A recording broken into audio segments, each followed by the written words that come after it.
Welcome to Graceful Healing, a podcast to get straight talk about healing and living again. My name is Maureen Lake. I'm a holistic health coach, speaker, author, and thyroid disease fighter. Each week, I'll be bringing you graceful conversations to inspire you to seek new ways to hit the reset button to catapult your health and vitality to new levels. Listen in and open your heart to all the new possibilities. Are you ready? Let's do this.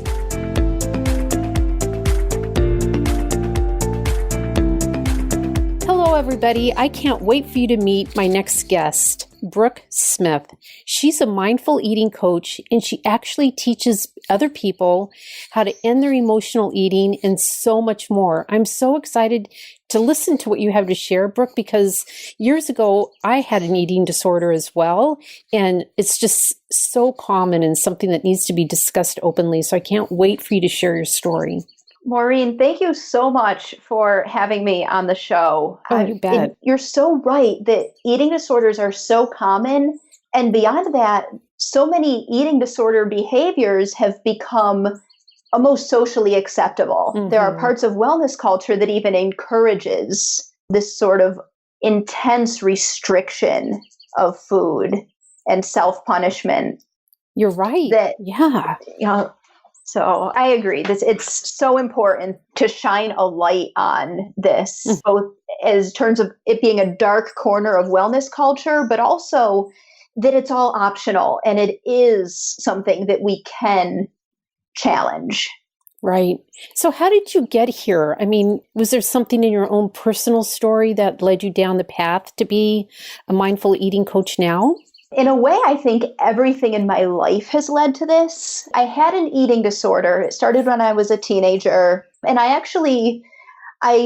was in group therapy when I was in grad school. And I truly thought that I had recovered. I went through 15 years of my adult life saying real recovery is possible. Look at me. And then just a couple years ago, I had a significant relapse. And in going through that relapse, it really caused me to question everything that I knew about recovery and about my relationship with food. Oh, I bet. Was there something that occurred like in your life at that time that was like a trigger for your relapse or? So at the time, it was a culmination of a lot of stressful events. I had extended family visiting from out of town. It started as I was hoarding food and hiding it from my extended family. And then I started binging in secret when they weren't in the room. And then that escalated to binging and purging. Wow. Because I know for myself, I had an eating disorder as well, but I never binged and purged. I just basically starved myself. And the same thing, I would get so many compliments from people about, oh, look how thin she is. She looks so great. And that just kind of motivated me to even starve myself more. I mean, it's a crazy thing we do to ourselves. It really is, to try to get some kind of recognition. For me, that's a lot of what it was at the beginning, but it certainly had other deeper roots than that. But I just think it's such a problem. And for you to say that it's even in our health coaching, health realm as being touted as something like a positive thing. I'd love to hear more about that. Oh, absolutely. And I think when we look at eating disorder behaviors for what they are, it's so easy for everyone to agree this is dangerous. But then we look at things like, say, fasting and cleanses. Yeah. And these are, we convince ourselves that these things are healthy and that we're doing them for our wellness. But at the end of the day, what we're generally doing is starving ourselves. Yeah, it's true. Very true. But I think the other thing that's so harmful about it is the stress that we manage to create around our diets. I would never tell anyone to change the way they're eating if they are eating some vegetables and the way that they're eating doesn't cause them stress. We convince ourselves that just eating, one bite of a forbidden food is going to be detrimental to our health. And, the amount of time and energy that goes into reading nutrition labels and scouring the internet for advice about what superfoods we need to be putting into our smoothies, really takes away from so many other things in life. Yeah, and even just takes away from enjoying a meal. I mean, there's a lot of joyfulness that can occur when you're having dinner or anything with another person or even by yourself. That if you're so stressed all the time with every morsel you're putting in your mouth, you kind of lose out on that other part of socializing and spending that time together. So true. I know I used to have horrible anxiety around social situations where there would be food. Did you ever experience? Oh, one of the things I was a master at was rearranging the food on my plate so that it looked like I was eating, but I really was barely eating. And yeah, the anxiety around people just like watching me eat was huge. It really was. Because I was afraid they were going to find me out, that I really, like, I might take a bite or two, but in reality, I was, for the most part, just playing with my food so that it looked like I was eating. Exactly. That I would always worried that that they would worry about me if I didn't eat enough. But if they saw me eating the wrong things or too much, that they would judge me. Yeah. I remember I used to just dread business dinners and really any situations that involved both food and people. That must have been really difficult if you had to, especially for your business, attend dinners, and that'd be really hard to manage for sure. And just the fact that it causes so much more anxiety probably compounds the whole eating piece of it too. Oh, absolutely. Yeah. So how do you, like, when people come to you because they are maybe an emotional eater or they need to break free of whatever their difficulty is, how do you go about coaching them? I mean, I know you're a mindful eating coach, but do you talk a lot about mindfulness and other avenues? I do. I'd love to hear about that. I advise all of my clients to start by practicing mindfulness in other areas of their lives, because food issues are so big and scary feeling that to just wake up one morning and start eating mindfully can feel very overwhelming. Mm-hmm. But to wake up and start meditating for 3 minutes a day, and to start practicing mindfulness while brushing our teeth or while walking around, all of that is so much more approachable, and it trains the brain in the same way, so that then when we're ready to start turning our attention towards being fully present while eating, we've already been practicing mindfulness in other less scary areas first. Oh, that makes so much sense. So when you're talking about mindfulness, say like mindfulness while you're brushing your teeth, talk about that a little bit more, about what you coach people how to do that, how you coach them. So the first thing is no distractions, no music, no podcasts, no talking to your spouse. Mm-hmm. And then notice every sensation and every action of it. Notice how it feels to pick up the tube of toothpaste, to feel the cap in your fingers as you unscrew the cap, to put the toothpaste on the brush. And then as you're brushing your teeth, noticing how the toothbrush feels in your mouth. Mm-hmm. Noticing the interaction between those motions that you're making with your hand to brush your teeth and the way that it feels on your gums and on your teeth. So to truly bring ourselves into the moment and into the experience of how it feels to be brushing our teeth this time today. Mm-hmm. That's such a great practice. Oh my gosh. So then when they get to where they're sitting down with their food, I mean, are you having people like chew an extra long amount of time so that, how does that work with the food piece of it? Yeah. So with the food piece, the first thing I emphasize is to know why you're eating. Are you experiencing physical hunger, or are you eating because of an uncomfortable feeling or emotion? Especially early in the process, I think it's important that we have full permission to eat even when we're not hungry, as long as we're aware of that's why we're doing it. Okay. Because once we really start to cultivate that awareness, we realize that eating when we're not hungry doesn't feel very good. Mm-hmm. And it's much easier to not do it once we realize that it doesn't feel good. Yeah. Then it's a really good self-reinforcing habit at this point, where I didn't stop eating when I'm not hungry because somebody else told me to. Mm-hmm. I stopped eating when I'm not hungry because now that I know how it feels in my body to put food into it when I really don't want food, I have no desire to feel that way. Mm-hmm. So the goal is always to get to that point where you can make decisions about what to eat and when based on how it feels physically and how you want it to feel physically. Yeah, that totally makes sense.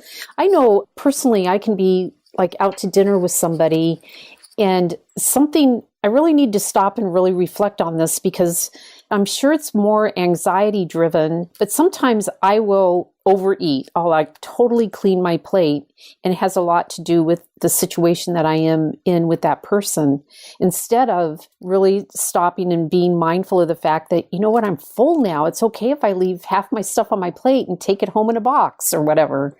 But there's some situations I find myself in that I can't seem to get there. I just like clean the plate because I'm anxious, basically. Maureen, that is so common. And it is also the story of almost every business dinner I've ever been to. Is it? And it's the same. I found that was one of the last things to really get easier. Just like you said, I think it's because of the anxiety. Mm-hmm. Because once you start to feel uncomfortable in that situation, then eating just feels like the only solution. Yeah. Yep. But I think getting back to practicing mindfulness in general, once we recognize this is an uncomfortable situation, mm-hmm. and we're in it. We can't get out of it. Yeah. So let's just sit with the discomfort for a little while. Mm-hmm. And I love knowing that, I can still eat. You can still eat. You can always go back for another bite. But for just this moment, let's sit with the discomfort. Yeah, that's great. With some of your clients and stuff, have they, I don't know if they're mainly women or men or both, but do they end up, because of their poor eating habits, whether they've have an eating disorder or emotional eating or whatever it might be, have they found themselves ill, like with an autoimmune disorder or some of the other things that can occur when your gut is so out of whack? So do you deal with that piece of it as well with your clients, just trying to heal from basically trashing your body by not eating correctly? The majority of my clients who find me identify as emotional eaters, and so for the most part haven't had that level of physical mm-hmm. consequences yet.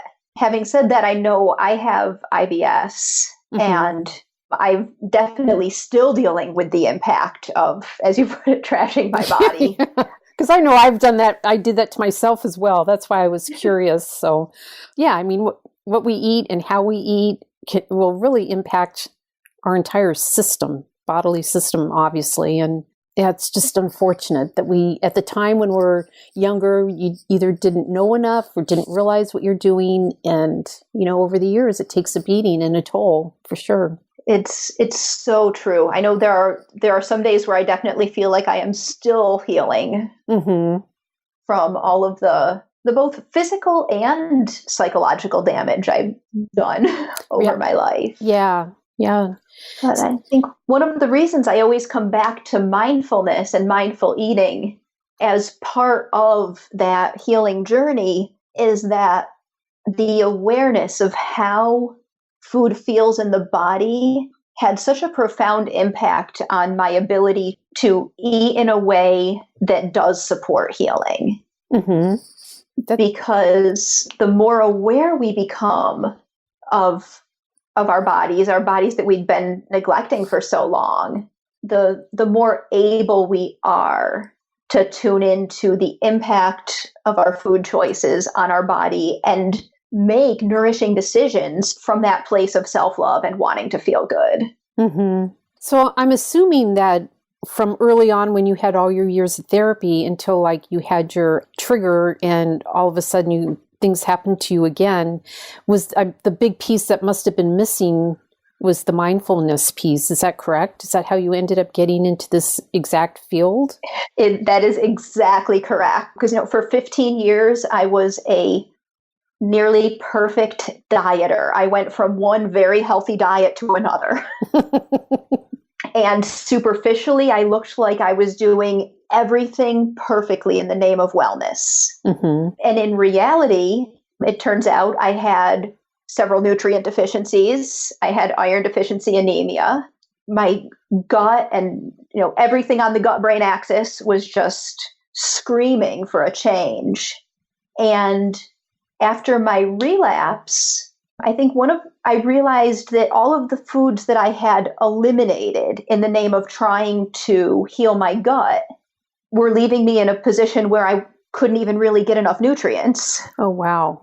And when I de-stressed about all of the things that I was eating, I learned that most of the things I had eliminated weren't actually causing any of my physical symptoms, but stress around them was causing my symptoms. Mm. What were some of the things that you eliminated? I'm just curious. I didn't eliminate all of these things at once, but over the course of that 15 years, I definitely eliminated meat, dairy, sugar, flour, at times whole grains, at times legumes. Mm-hmm. Basically, anything that wasn't a green vegetable has been eliminated at some point for some period of time. Oh, wow. Yeah, I know. I try really hard I know what some of my triggers are that set me off, but you have to be realistic too, as far as eating. And so I try to eat as much gluten-free as possible, but my whole life does not revolve around the fact that I have to be gluten-free. You know what I mean? I do. Yeah, you have to have some boundaries as far as living. That's exactly right. Yeah, because it gets so restrictive, and then, oh my gosh, it just kind of overflows into other areas of your life as well, and that's not good. That just adds more stress. It's true. And it's funny. I've finally gotten to a point where I recognize, there are a very small number of foods that I avoid because I know they make me ill. Mm-hmm. And there are several foods that I generally avoid for ethical reasons. Mm-hmm. But none of it causes me stress because I feel good about all of the decisions that I make every day. I never feel deprived. Yeah, that's so key. It really is. And I think ultimately, our motivations for eating what we eat are every bit as important as what we eat.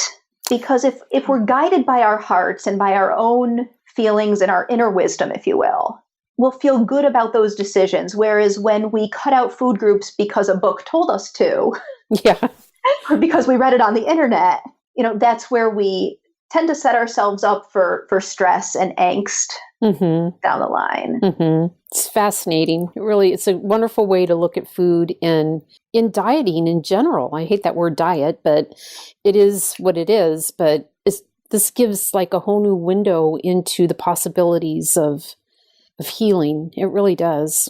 I agree. There's some fascinating research, and I'll try to find it and send it to you so you have the link, but about the link between eating disorders and gut health. But the crux of it is that a lot of food intolerances are caused more by stress than by a physical intolerance. And that if you can reintroduce the food in the absence of stress, people in some cases don't react. And I think that's so interesting. I do too. Oh, I'd love to read some of that research. That'd be great. So what are some of the key lessons you learned along the way that helped shape your mindset? Because obviously that had to change for you in order to get to where you are today. Were there any lessons you learned along the way, or? So I think the biggest lesson I learned along the way was that stress can be so much worse for my health than anything on my forbidden food list. Mm-hmm. And that stress is something that I can control. Boy, it's the $1 million question. To control stress would be, that's not easy to do. Yeah. But we all have the power to manage our thoughts, to manage our reactions, to shape the world that we live in our minds. Mm-hmm. We can't control a lot of the things around us, but we do have the power. We have these great big human brains. Yep. And we have the power to train our minds to respond to our environments in the healthiest way possible. So, I mean, you mentioned meditation. Is there anything else that you do to help with your mindfulness practice or eliminating stress? So I think, mindfulness and yoga are the two that everyone is going to say because they're awesome. Mm-hmm. But honestly, the other is life coaching. I have become a huge fan of the practice and discipline of talking with a life coach, because sometimes you just need someone else to tell you when all of your pain is self-inflicted.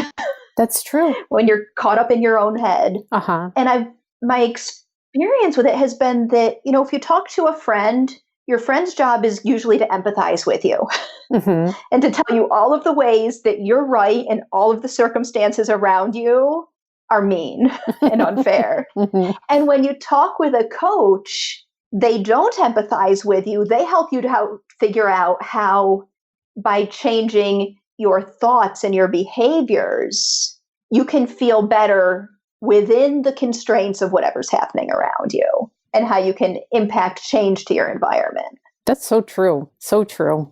So I'm assuming, along with your mindful eating coaching, that you're also a life coach? I am. Yeah. I added life coaching to my toolkit earlier this year because it had such a profound impact on my personal recovery. Mm-hmm. Yeah, I bet. That's wonderful that your clients get all of that, and it's just like a complete package. So how can people find you? Like, they're listening to you now and they're like, oh gosh, I really want to get some more information. How can people find you? So my website is newmindfuleating.com. Okay. And I'll make sure I have that in the show notes too. Thank you. Link for that. Yeah, there's lots of options to engage from my website. You can book a call. I have a quiz, How Close Are You to Food Freedom, to get an idea for wherever you are now, what your personalized next steps would be to move one step closer from making peace with food and letting go of all the stress around it. Yes, and I'll have a link to that quiz as well, which will be awesome for the listeners to take. So thank you for that. Oh, it's my pleasure. I really enjoyed putting that together because it allowed me to journey through a lot of the different places that I have visited in my relationship with food. Oh, I bet. That's what's so impactful and meaningful about so many of the people I interview, and you including, is the fact that you've lived it. So it's not like you're just coaching from a book. I mean, you have lived this almost your entire life and know what it's like, you know what it feels like, know the struggle, know the relapse, just all that. And that's the kind of person I know I would want to be coached by. And I just think it's amazing that that's what you're doing with your career. Thank you so much. It's so fulfilling to know that anyone that I can touch and anyone that I can help to release the stress of dieting and disordered eating is someone that can now go out and do all of the things that they always wanted to do. Mm-hmm. Wow, what greater gift is that? Seriously. So I always end each interview with just this one question. So now it's your turn to answer it. If you were to give one sentence of advice to your younger self, if you could go back in time, what would that little tidbit of advice be? All of the effort that you are trying to put into being thin and perfect right now isn't going to get you where you want to go in life. Mm-hmm. That's so true. Yeah, if we only knew that when we were younger. I know. I mean, to think about all of the effort we could have put into school. Yeah. And, meaningful relationships, mm-hmm. and building our careers and, making a change in the world. Exactly. Was there anything else you want to share with the listeners before we go, or? I think we've covered everything. You asked really good questions. Thank you. Oh, you're welcome. This is fascinating. I can't wait to take your quiz. I'm going to absolutely do that. And I'm curious to see kind of like how I come out on that. And I hope, as being a health coach myself, I hope that I've learned along the way of not doing too many of those crazy things that get touted out there, like the cleanses and the fasting and all that kind of stuff. I know better than that, but a lot of people don't. So I'm curious to see how I come out in your quiz, because I talk the good talk, but I'm going to be perfectly honest when I take it and just see. I'm looking forward to hearing from you how you turned out. Yeah. Well, thank you so much. This has been fascinating. Thank you, Maureen. This was a pleasure. I'll talk to you later. Take care. Okay, bye. Oh, thank you so much for joining me today. This episode is brought to you by my book, The Graceful Advocate, Taking Control of Your Life After a Diagnosis of Thyroid Disease. You can find it currently on Amazon. I love it because my friends call it a purse book. They keep it with them when they go to the pharmacy, grocery store, or even to the doctor's office. It's a great little guide to keep you on track and informed. I can't wait for next week when I get to see you back on the pod. Thank you for listening. I really do appreciate you so much.